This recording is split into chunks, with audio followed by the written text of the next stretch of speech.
Në Tenis Klub Belvi po zhvillohet Montenegro Open 2026, një turne ndërkombëtar tenisi për kategorinë U18 që ka mbledhur në Ulqin sportistë të rinj nga vende të ndryshme të rajonit dhe më gjerë.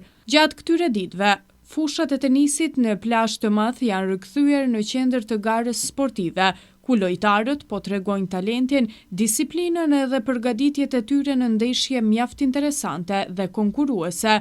Turneu po zhvillohet në një atmosferë sportive dhe dinamike, me praninë e trajnerëve, familjarëve dhe adhuruesve të tenisit që po ndjekin nga afër ndeshjet. Pjesëmarrësit po garojnë për rezultate sa më të mira, ndërsa ky aktivitet njëkohësisht u jep të rinjve mundësinë të fitojnë eksperiencë ndërkombëtare dhe të promovojnë potencialin e tyre në sportin e tenisit. Trajneri i klubit Tenis Klub Belvi, Senat Tafa, u shpreh se organizimi i këtij turneu ka një rëndësi të veçantë për zhvillimin e tenisit tek të rinjët dhe për promovimin e Ulqinit si qendër sportive. Ai theksoi se pjesëmarrja e lojtarëve nga vende të ndryshme sjell konkurrencë cilësore dhe motivim shtesë për sportistët e rinj që vazhdojnë zhvillimin e tyre profesional në tenis. Në turneun ndërkombëtar Montenegro Open, i cili është tashmë edhe turne tradicional, është turne ndërkombëtar deri në 18 vite, janë duke marrë pjesë 86 lojtarë nga gjithë bota dhe regioni, janë përafërsisht 23 shtete të cilët marrin pjesë, domethënë nga rus nga këto shtete. Konkurenca është në meshkuj po ashtu edhe tek vajzat. Mund të themi se është një turne, domethënë i mirë me kvalitet dhe me numër po ashtu me një numër të madh lojtarësh.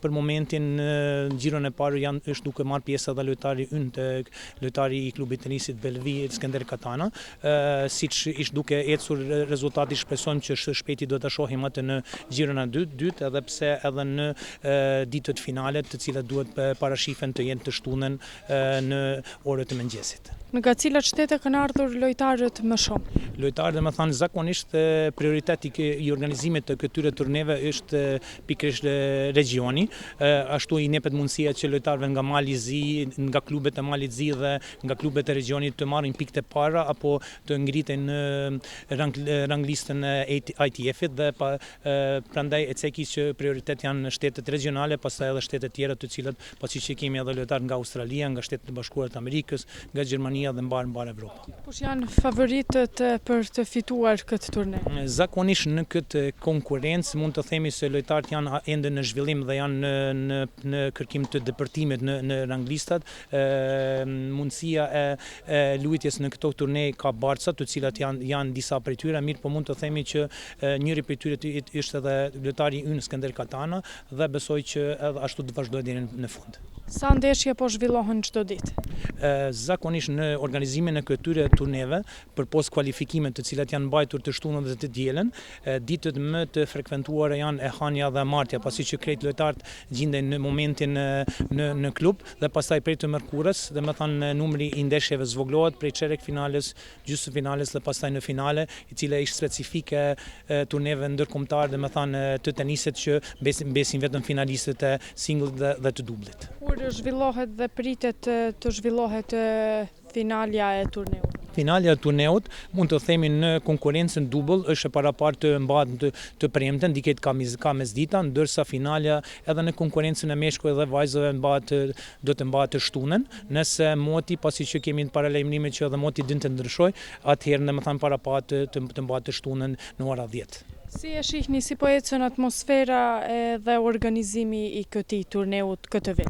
Karakteristike dhe si më thanë backgroundi apo domethënë emri i klubit tenisit Belvi gjithmonë tregon se atmosfera, lojtarët dhe prindërit apo trajnerët e tyre të cilët janë në përcjellje tregojnë gjithmonë fjalë mirënjohje dhe disponim të mirë, pasi që klubi si klub mund t'i mbulojë të gjitha kërkesat e tyre, qoftë ato në fushë dhe jashtë fushë, kështu që besoj që aty nuk do të themi ashtu të çelojmë edhe kësaj radhe. Çfarë çmimesh ose pikësh fitohen nga ky turne?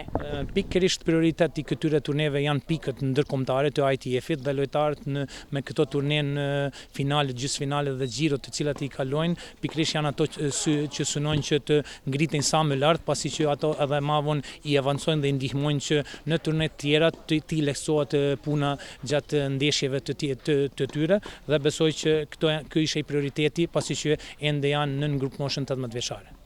Organizimi i këtij kompeticioni në Ulqin kontribon edhe në promovimin e qytetit si destinacion sportiv dhe turistik, duke sjellë energji pozitive dhe vizitor të shumtë gjatë javës së turneut. Montenegro Open 2026 do të vazhdojë deri me 17 maj me ndeshje të tjera dhe përballje interesante mes tenistëve të rinj